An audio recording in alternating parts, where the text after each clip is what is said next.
जय हिंद जय भारत दोस्तों। आज हम देखने वाले हैं 4 सितंबर 2021 का करंट अफेयर, जिसका पहला प्रश्न है हाल ही में कौन सा फुटबॉलर, यहाँ पे प्रिंटिंग मिस्टेक है, यहाँ पे है यहाँ हाल ही में कौन सा फुटबॉलर सर्वाधिक अंतर्राष्ट्रीय गोल दागने वाला विश्व का पहला खिलाड़ी बन गया है। तो यह बन गया क्रिस्टियानो रोनाल्डो। इन्होंने सर्वाधिक अंतर्राष्ट्रीय गोल किए हैं, सबसे ज़्यादा अंतर्राष्ट्रीय इन्होंने गोल किए हैं और यह पुर्तगाल के हैं और इन्होंने 118 मैचों में 111 गोल किए हैं। याद रखना, 118 मैच और 111 गोल। इन्होंने हाल ही में किसका रिकॉर्ड तोड़ा है? तो इन्होंने हाल ही में अली डेई का रिकॉर्ड तोड़ा है। अली डेई के जो गोल थे वो गोल थे 109 गोल, अंतर्राष्ट्रीय 109 गोल थे। और इन्होंने हाल ही में क्रिस्टियानो रोनाल्डो ने 111 गोल करके अली डेई को पीछे छोड़ दिया, इनका रिकॉर्ड तोड़ दिया है। अली डेई जो है यह ईरान के खिलाड़ी हैं, क्रिस्टियानो रोनाल्डो पुर्तगाल के खिलाड़ी हैं और इन्होंने 111वां गोल, इन्होंने 111वां गोल जो है यह किस टीम के खिलाफ किया? तो इन्होंने आयरलैंड के खिलाफ 111वां गोल किया है। अब कुछ महत्वपूर्ण प्रश्न, जैसे कि संतोष ट्रॉफी का संबंध किस खेल से है? संतोष ट्रॉफी का संबंध है फुटबॉल से। और यह जो मोहन बागान क्लब जो है यह किस शहर में स्थित है? तो यह कोलकाता में स्थित है। कौन सा? मोहन बागान क्लब। डूरंड कप 2021 का आयोजन कहाँ पर होगा? तो डूरंड कप 2021 का आयोजन होगा कलकत्ता से। किस खेल से संबंधित है? तो यह फुटबॉल से संबंधित है। कोपा अमेरिका कप हाल ही में किस देश ने जीता? तो कोपा अमेरिका कप हाल ही में अर्जेंटीना ने जीता। यह भी फुटबॉल से संबंधित है और अर्जेंटीना की जो कैप्टन है उनका नाम है लियोनेल मेस्सी। अगला प्रश्न है यूरो कप हाल ही में किस देश ने जीता? तो यूरो कप जो है यह हाल ही में इटली ने जीता है। यह भी फुटबॉल से संबंधित है। खेला हॉबी दिवस किस राज्य के द्वारा मनाया जाएगा? तो खेला हॉबी दिवस पश्चिम बंगाल के द्वारा मनाया जाएगा। कब मनाया जाएगा? यह 16 अगस्त को मनाया जाएगा। यह किस खेल से संबंधित है? तो यह फुटबॉल से संबंधित है। नामची सिक्किम में किस खिलाड़ी के नाम पर स्टेडियम का निर्माण किया जा रहा है? तो नामची सिक्किम में बाईचुंग भूटिया के नाम पर स्टेडियम का निर्माण किया जा रहा है। नामचिंग भूटिया का संबंध किस खेल से था? तो यह भी फुटबॉल से संबंधित है। अगला प्रश्न है फीफा विश्व कप 2018 की उपविजेता कौन सा देश है? अब यह फीफा विश्व कप 2018 जो है यह रूस में हुआ, रूस में इसका आयोजन हुआ था। इसके विजेता थे फ्रांस और पूछा गया है उपविजेता, तो इसके उपविजेता थे क्रोएशिया। याद रखना, इसके विजेता थे फ्रांस, इसके उपविजेता हैं क्रोएशिया और यह इसका आयोजन हुआ था रूस में। फीफा विश्व कप 2022 का आयोजन कहाँ पर होगा? तो फीफा विश्व कप 2022 का आयोजन होगा कतर, दोहा में। आज का अगला प्रश्न है 2 सितंबर 2021 को न्यू डेवलपमेंट बैंक NDB में कितने नए सदस्य देश शामिल किए गए हैं? तो NDB जो है यानी न्यू डेवलपमेंट बैंक, यह एक संगठन का जो है यह बैंक है और जो संगठन का नाम है ब्रिक्स। ब्रिक्स जो है, ब्रिक्स के अंदर अभी वर्तमान में 5 सदस्य हैं जिनका नाम है ब्राज़ील, रशिया, इंडिया, चाइना और साउथ अफ्रीका। ठीक है, ब्राज़ील,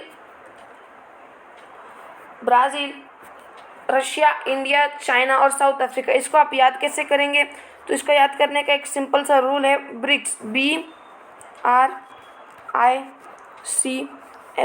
B से ब्राज़ील, R से रशिया, I से इंडिया, C से चाइना और S से साउथ अफ्रीका। ये इसको याद करने का फॉर्मूला है। और हाल ही में जो NDB है यानी न्यू डेवलपमेंट बैंक, यह जो है यह ब्रिक्स संगठन का बैंक है और इसकी जो स्थापना हुई थी यह 2014 में हुई थी और यह फोर्ट लेजा में इसकी स्थापना हुई थी। फोर्ट लेजा जो है यह ब्राज़ील में है। इसका जो वर्तमान में हेडक्वार्टर है शंघाई, चीन में।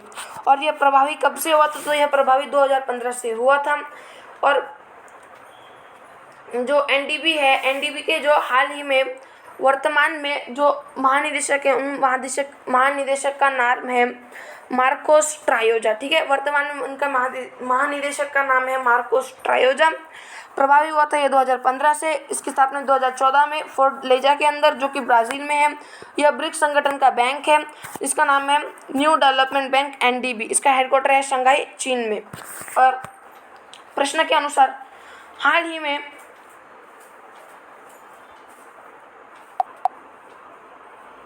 प्रश्न के अनुसार हाल ही में इसके अंदर कितने नए सदस्य देश शामिल हुए हैं? तो इसके अंदर टोटल 3 नए सदस्य देश शामिल हुए हैं। उनका नाम क्या है? तो उनका नाम है बांग्लादेश, संयुक्त अरब अमीरात और उरुग्वे। ठीक है, संयुक्त अरब अमीरात, बांग्लादेश और उरुग्वे हाल ही में इसमें शामिल हुए हैं।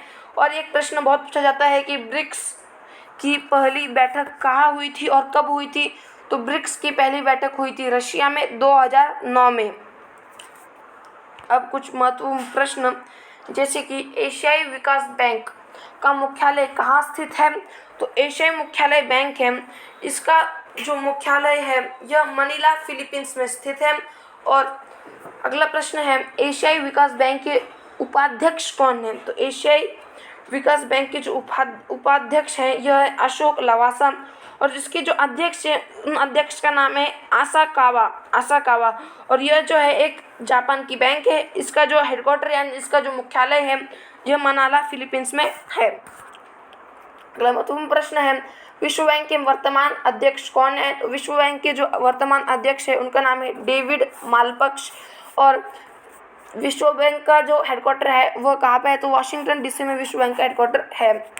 महत्वपूर्ण प्रश्न है, अंतर्राष्ट्रीय मुद्रा कोष का नवीनतम देश कौन सा है? तो अंतर्राष्ट्रीय मुद्रा कोष जो है इसका नवीनतम देश शामिल हुआ है एंडोरा। और एंडोरा कौन सी रैंक का देश है जो अंतर्राष्ट्रीय मुद्रा कोष में शामिल हुआ है? तो ये है 190 देश। ठीक है, एसडीआर में कौन कौन सी मुद्रा शामिल है? तो एसडीआर जो है यानी स्पेशल ड्राइंग राइट्स, इसमें जो है सबसे पहले येन जो कि जापान की करेंसी है, युआन जो कि चीन की करेंसी है, डॉलर जो कि अमेरिका की करेंसी है, पाउंड जो कि इंग्लैंड की करेंसी, और यूरो जो कि पूरे यूरोपियन यूनियन की करेंसी है। और इसमें हाल ही में जो है नई मुद्रा भी शामिल हुई है जिसका नाम है युआन जो कि चीन की है। आज का हमारा तीसरा प्रश्न है, शिक्षा मंत्रालय द्वारा शिक्षक पर्व 2021 कब तक मनाया जाएगा? तो यह 5 सितंबर से 17 सितंबर तक मनाया जाएगा। 5 सितंबर से ही क्यों शुरू हुआ? तो 5 सितंबर को हम शिक्षक दिवस यानी टीचर्स डे मनाते हैं। और टीचर्स डे जो है यह किन महानुभावों की जन्म तिथि पर हम लोग मनाते हैं? तो यह डॉक्टर सर्वपल्ली राधाकृष्णन की जन्म तिथि पर हम टीचर्स डे को मनाते हैं। और यह जो शिक्षक पर्व है इसे क्यों चलाया गया है? तो शिक्षकों को सम्मानित करने के लिए यह शिक्षक पर्व 5 सितंबर से 17 सितंबर तक चलाया गया है। अब कुछ महत्वपूर्ण प्रश्न, जैसे कि ग्लोबल टीचर अवार्ड से किसे सम्मानित किया गया है? ग्लोबल टीचर अवार्ड सम्मानित किया गया है रंजीत कुमार दसाले। ठीक है, रंजीत कुमार दसाले को ग्लोबल टीचर अवार्ड सम्मानित किया गया है। प्रवासी भारतीय दिवस मनाया जाता है 9 जनवरी को। विश्व जल दिवस मनाया जाता है 22 मार्च को। जैव विविधता दिवस मनाया जाता है 22 मई को। तंबाकू निषेध दिवस मनाया जाता है 31 मई को। मरुस्थलीकरण रोकथाम दिवस यह मनाया जाता है 17 जून को। विश्व जनसंख्या दिवस यह मनाया जाता है 11 जुलाई को। सुशासन दिवस यह मनाया जाता है 25 दिसंबर को। एक बार फिर से हम रिवीजन करेंगे, जैसे कि ग्लोबल टीचर अवार्ड से किस सम्मानित किया गया? तो ये रंजीत कुमार दसाले को इससे सम्मानित किया गया है। प्रवासी भारतीय दिवस 9 जनवरी, विश्व जल दिवस 22 मार्च, जैव विविधता दिवस 22 मई, तंबाकू निषेध दिवस 31 मई, मरुस्थलीकरण रोकथाम दिवस 17 जून, विश्व जनसंख्या दिवस 11 जुलाई, सुशासन दिवस 25 दिसंबर। आज का चौथा प्रश्न है, चर्चा में रहा स्काई स्ट्राइकर क्या है? तो चर्चा में रहा स्काई स्ट्राइकर जो है यह एक ड्रोन है। और किस तरह का ड्रोन है? तो यह एक सुसाइड ड्रोन है। ठीक है, यह एक सुसाइड ड्रोन है, मतलब जो है दोस्तों स्काई स्ट्राइकर जो है एक सुसाइड ड्रोन है और यह जो है दोस्तों एक विस्फोटक पदार्थों से भरा हुआ एक ड्रोन है और जो कि स्काई स्ट्राइकर जो है वह बेंगलुरु में बनाया जा रहा है और किसकी सहायता से बनाया जा रहा है, तो ये इजराइल की सहायता से बनाया जा रहा है और इसकी जो रेंज है इसकी रेंज है 100 किलोमीटर इसकी रेंज है। याद रखना, एक सुसाइड ड्रोन है, विस्फोटक पदार्थों से भरा हुआ है, स्काई स्ट्राइकर बेंगलुरु में बनाया जा रहा है इजराइल की मदद से। अब कुछ महत्वपूर्ण प्रश्न, जैसे कि भारत का पहला स्वदेशी ड्रोन डिफेंस सिस्टम का क्या नाम है। तो जैसे कि अगर कोई भी बाहरी देश अगर ड्रोन से हमारे देश पर हमला करेगा तो ये जो ड्रोन डिफेंस सिस्टम है यह उसे वहीं पे खत्म कर देगी, जिसका नाम है इंद्रजाल। ठीक है, भारत का पहला स्वदेशी ड्रोन सिस्टम का नाम है इंद्रजाल। किस राज्य पुलिस ने देश की पहली ड्रोन फोरेंसिक प्रयोगशाला एवं अनुसंधान केंद्र शुरू किया है, तो यह किया है केरल ने। अगला महत्वपूर्ण प्रश्न नहीं होकर अगला 5वां प्रश्न है, हाल ही में द टाइम्स यहाँ पे स्पेलिंग मिस्टेक है, यहाँ पे दो की जगह जो है द है।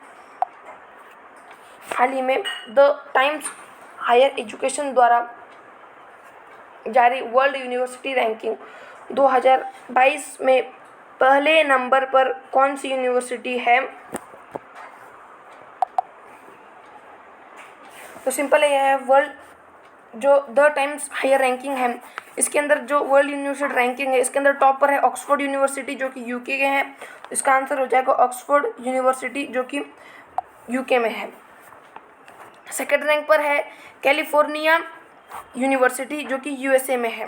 और टॉप 300 में भारत का कोई भी जो है यूनिवर्सिटी नहीं है, लेकिन 301 से लेकर 350 तक भारत की एक संस्थान है जिसका नाम है Indian institute of science Bengaluru और भारत में यह टॉप पर है Indian institute of science Bengaluru. और जो अगली है ये जो है पूरे विश्व में इसकी रैंक है 351 से लेकर 400 तक और इसका नाम है आईआईटी रोपड़ और भारत में ये सेकंड रैंक पर है आईआईटी रोपड़। अब कुछ महत्वपूर्ण प्रश्न, जैसे कि भारत का पहला स्वदेशी निर्मित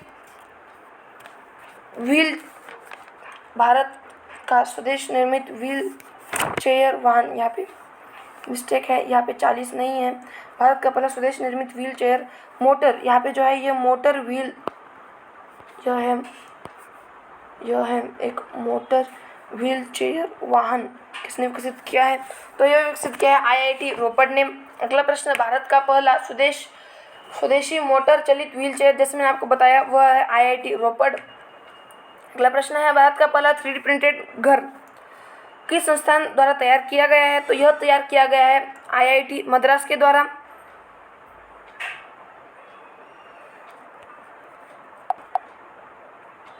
एक मिस्टेक हो गई है, भारत का पहला स्वदेश निर्मित मोटर व्हील चेयर वाहन किसने विकसित किया है, तो यह विकसित किया है आईआईटी मद्रास ने और इसका नाम है नियाबोल। ठीक है, ये यहाँ पे मिस्टेक हो गई है।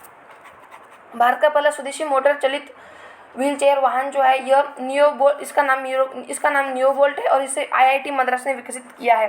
भारत का पहला 3D प्रिंटेड घर किस संस्थान के द्वारा विकसित किया गया है, तो यह विकसित किया गया है आईआईटी मद्रास के द्वारा।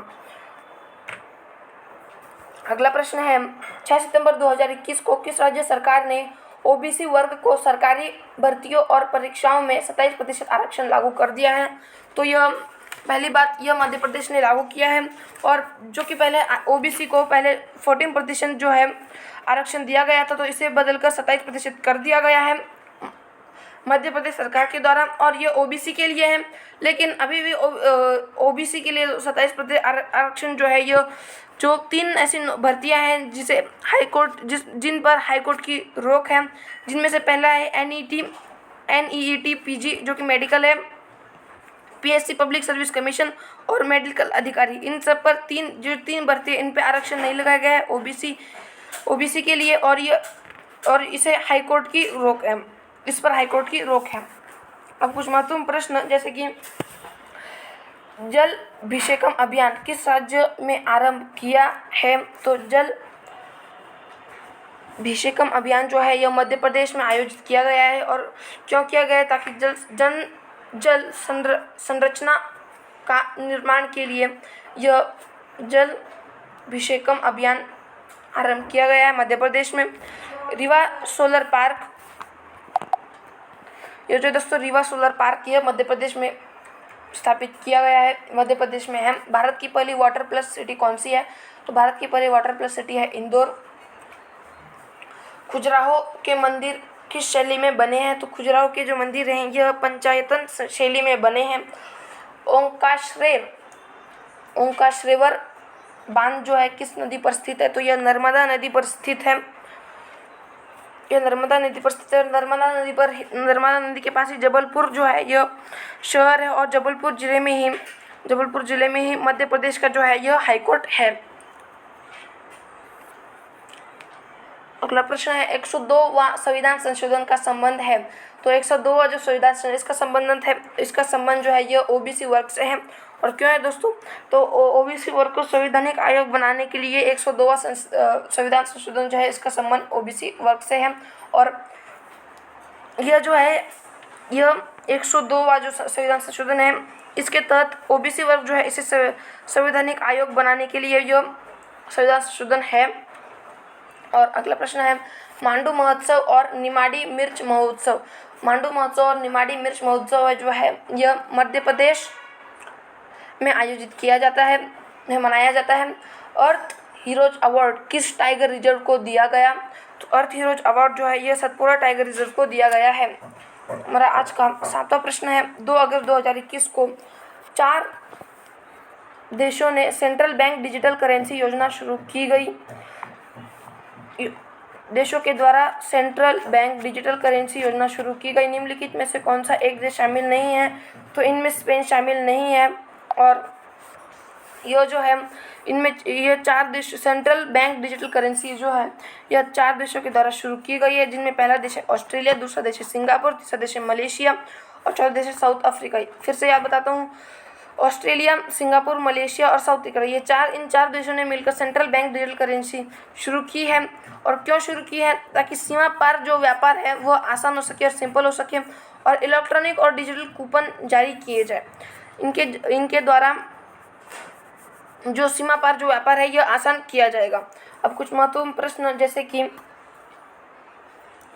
कि कॉन्फ्रेंस ऑफ पार्टी 25 का आयोजन कहाँ किया गया? तो कॉन्फ्रेंस ऑफ पार्टी 25 का आयोजन जो है यह मैड्रिड स्पेन में किया गया है।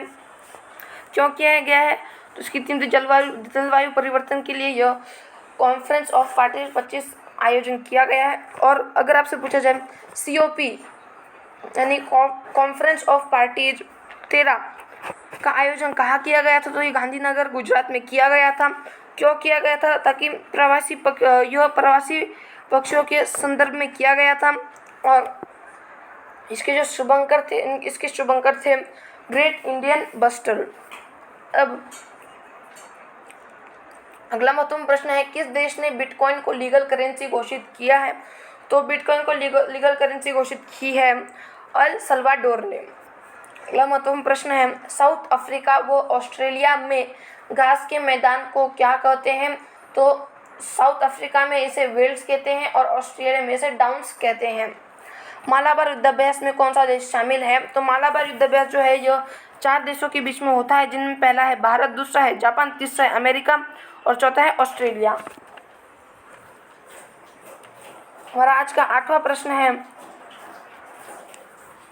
कॉर्बेवैक्स वैक्सीन की निर्माता कौन सी कंपनी है? तो कॉर्बेवैक्स वैक्सीन जो है यह बायोलॉजिकल जो है, यहाँ पे स्पेलिंग मिस्टेक है, इसका ऑप्शन डी ऑप्शन है। और यह जो है यह बायोलॉजिकल ई के द्वारा यह वैक्सीन निर्मित की गई है, जो कि हैदराबाद की कंपनी है। और हैदराबाद किस नदी पर स्थित है? तो हैदराबाद मूसी नदी पर स्थित है। और ये जो कॉर्बेवैक्स वैक्सीन है इसे 2nd और 3rd ट्रायल के लिए भारत सरकार ने इसे मंजूरी दे दी है। और इसका काम क्या है? तो ये जो है जो कोविड-19 की जो वायरस है, कोविड-19 का जो वायरस है SARS-CoV-2 है ना, क्या SARS-CoV-2 2 जो है, ये जो वायरस है यह कुछ इस तरीके से है।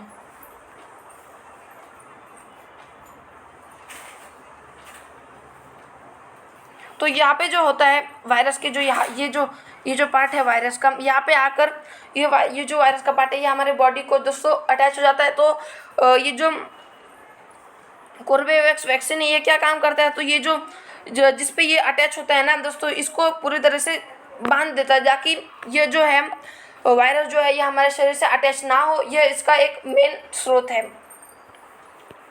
अगला प्रश्न महत्वपूर्ण प्रश्न है, विश्व की पहली मान्यता प्राप्त कोविड-19 वैक्सीन कौन सी है? तो विश्व की पहली मान्यता प्राप्त कोविड-19 वैक्सीन है स्पुतनिक 5।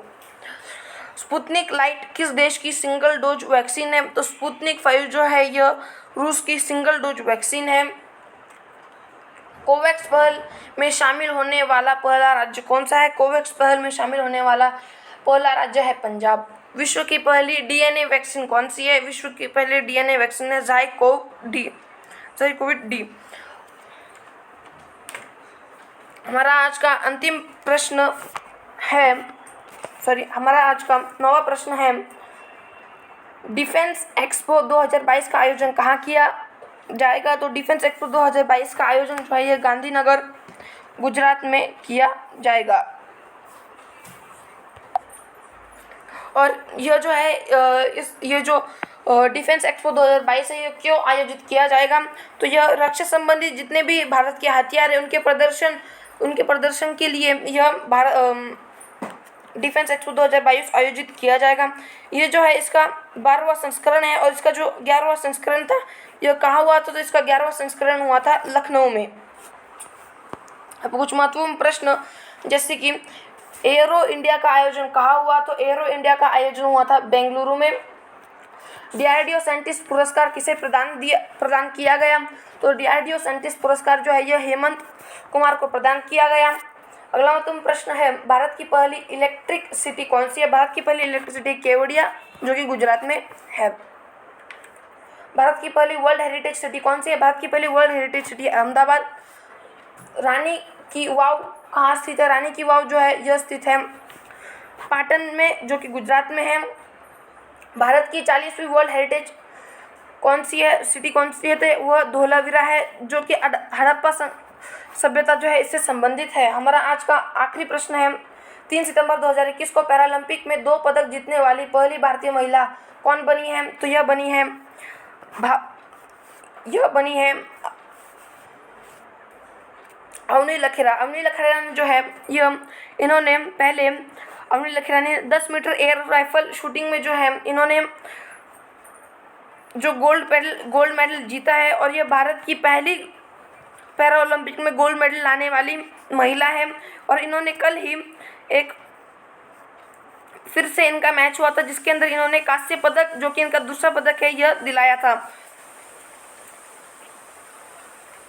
और टोक्यो पैरालंपिक में भारत को सबसे पहला पदक किसने दिलाया? तो भारत को सबसे पहला पदक दिलाया था भवानी बेन पटेल ने जो कि टेबल टेनिस से संबंधित है और इन्होंने सिल्वर मेडल दिलाया है। और कल का जो मैच होता दोस्तों उसके अंदर प्रवीण कुमार जिन्होंने हाई जंप में भारत को सिल्वर मेडल दिलाया है। और ये क्वेश्चन बहुत पूछा जाता है कि आखिर पैरा क्या होता है? तो पैरा जो है ये दिव्यांग खिलाड़ी जो होते हैं इन्हें पैरा कहते हैं और इनके ओलंपिक को हम पैरा ओलंपिक कहते हैं। और कल ही हरविंदर सिंह ने तीरंदाजी में कांस्य पदक भारत को दिलाया है और भारत के पास अब तक कुल 13 पदक हो चुके हैं। और टोक्यो ओलंपिक में भारत का ध्वजवाहक कौन थे? तो टोक्यो ओलंपिक में भारत के ध्वजवाहक थे टेक चंद। इसी के साथ हमारा आज का करंट अफेयर यहीं पर समाप्त होता है। अगर आपको वीडियो अच्छी लगती है तो वीडियो को लाइक करो, चैनल पे नए तो चैनल को सब्सक्राइब कर दो। मिलते हैं अगली वीडियो में।